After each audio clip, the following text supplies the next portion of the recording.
वाकई को जरा खोलिएगा मौलाना आजम तारिक साहब की जब शहादत हुई, आप कहाँ थे, फैमिली कहाँ थी और वो क्या मंजर था? मैं आखिरी सफ़र में उनके साथ था। मुझे याद है कि 30 सितंबर को उनका एक जलसा था एबटाबाद के हॉकी ग्राउंड में। मैं उस जलसा में भी उनके साथ गया। बन्नू में शहादत से सिर्फ 6 दिन पहले एक जलसा था, 1 या 2 अक्टूबर रही होगी, उसमें भी मैं उनके साथ था। पेशावर किस्सा खानी बाज़ार में जलसा था, उसमें भी मैं उनके साथ था। और ये जो आखिरी सफ़र उन्होंने किया जंग से, जब वो कौमी असम्बली की तरफ जा रहे थे, तो मैंने उनसे दरख्वास्त की कि मैं भी साथ चलूँ। तो फरमाने लगे कि घर में बहुत मेहमान आएंगे, तुम उनका ख्याल रखो, तुम मेरे साथ चले जाते हो, घर में मेहमान आते हैं, उनको कोई संभालने वाला नहीं होता। तो मुझे ये बात ज़रा बोझल सी महसूस हुई कि पिछला सारा सफ़र मैंने साथ किया है, कोई ऐसी बात नहीं हुई, लेकिन मुझे उन्होंने उस दिन ठहरने का क्यों फरमा दिया। तो खैर उनका हुक्म था तो मैं रुक गया। और हमारी उस दिन फैमिली में एक शादी की तकरीब थी। उस शादी की तकरीब के लिए एक बड़ी गाड़ी फैमिली के लिए उन्होंने छोड़ दी कि फैमिली उसमें शिरकत के लिए चली जाए, और वो खुद छोटी कार में, कि मैं कौमी असम्बली के इजलास में शिरकत के सिक्योरिटी नहीं थी उस दिन वो जो बड़ी गाड़ी थी डबल कैबन, वो फैमिली में एक फंक्शन था, उसके लिए उन्होंने उसको छोड़ दिया। वो बुलेट प्रूफ थी? नहीं, बुलेट प्रूफ नहीं थी, लेकिन वो गनमैनों का एक स्क्वाड था उनके साथ। तो वो घर से रवाना हुए और असर मगरब के दरमियान में हमें इत्तला आई कि उन पे हमला हुआ है। कहाँ पे? हम उस वक्त गाँव जाने की तैयारी कर रहे थे, तो इत्तला आई कि उन पे हमला हुआ है। थोड़ी देर में मैंने फिर रब्ता किया तो मुझे मेरे एक दोस्त ने बताया कि हामिद मीर साहब, जो कि मुझे के अच्छे दोस्त थे, तो उन्होंने कहा हामिद मीर साहब टीम्स हॉस्पिटल से वापस आए हैं, तो वो कह रहे थे कि ये मौलाना आजम तारिक नहीं है, तो ये किसी और शख्स पे हमला हुआ है।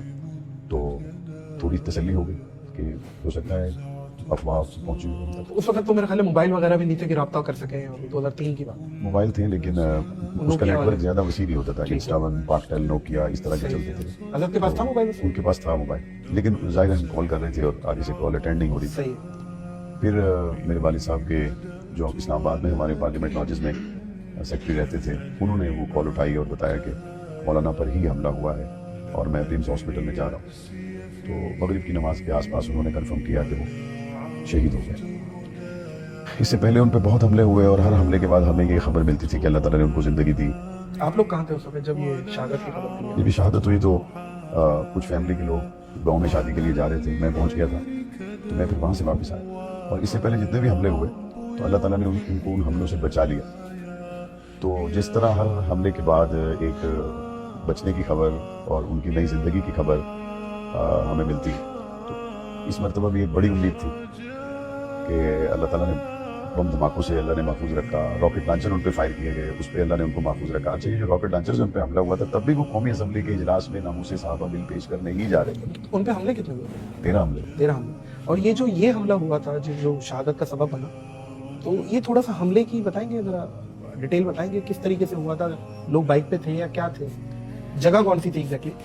ये जगह गोरला टूल प्लाजा है। ठीक है। जब आप इस्लामाबाद में दाखिल होते हैं, तो जंग से जब आप जाएं मोटरवे से, तो आपका इस्लामाबाद दाखिल होने का जो पहला टोल प्लाजा है वो गोरला टोल प्लाजा। ठीक है। तो वहाँ टोल प्लाजा के एक गेट से अब्बू जी की गाड़ी क्रॉस हो रही थी और दूसरे से लैंड क्रूजर पे हमला आवर की गाड़ी गुजरी। अच्छा। और जैसे ये टोल प्लाजा के स्पीड ब्रेकर से अभी गुजरे भी नहीं थे कि उन्होंने गाड़ी सामने लाकर जो फ्रंट सीट, दरमियान वाली और उससे पीछे वाली तीनों सीटों से एकदम उन्होंने बर्स्ट खोल दी।